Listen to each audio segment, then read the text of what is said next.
Words. The shadow's distracting me! So the comment question of the video is, what's a white lie that you've told that's spun completely out of control and just taking you somewhere you didn't want to go? When I first saw Meekakitty's video, the story that she gave was a lot like the one that I'm about to tell, because they're kind of similar in the fact that you said something very innocent. Very, very innocent, and not too far away from the truth. And then one person says something, and then that person morphs it while telling somebody else, and that person morphs it even further, and all of a sudden you've got something that's like completely away from the truth. That's not even close to what I was saying. What the hell are you talking about? Our comment was a mouse. A mouse. A rodent. The tiniest of tiny rodents. And then it morphed. And it morphed, and it morphed, and it morphed, and it morphed, and morphed until it became a rhinoceros. So it was my first day at uni last year, and I didn't know anybody. And the people who were there were already pretty professional. They just needed like the piece of paper saying, yeah, I know what I'm doing. So I guess you could say I was looking for a way to show off, per se.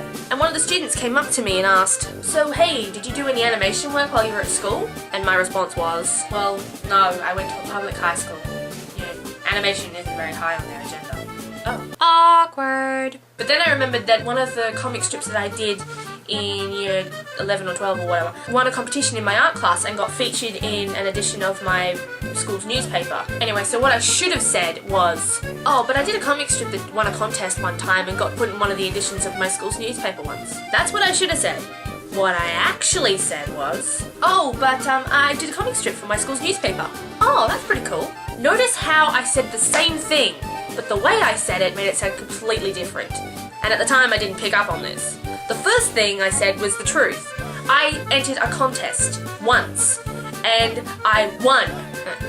And it got featured once in one edition of one school newspaper once. But the way that I said it and how it came across is made it sound like I did one comic strip for every edition of my newspaper throughout high school.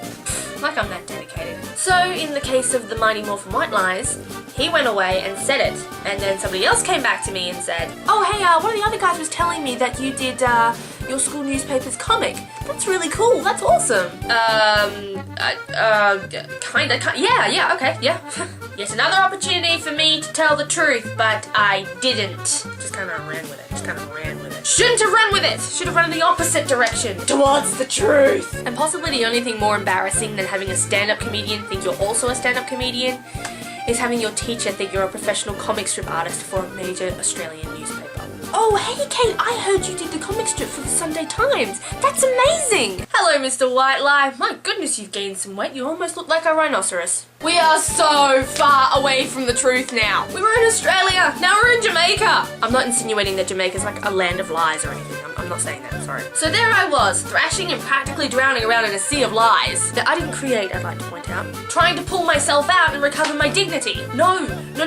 I won a contest and it got into one edition of the newspaper once. I didn't do the Sunday Times or anything like that. Oh. And you would have thought that my pride and my ego would have suffered enough, but oh no. The Cosmos had one more trick up its sleeve. Well, you know what, that's good too. He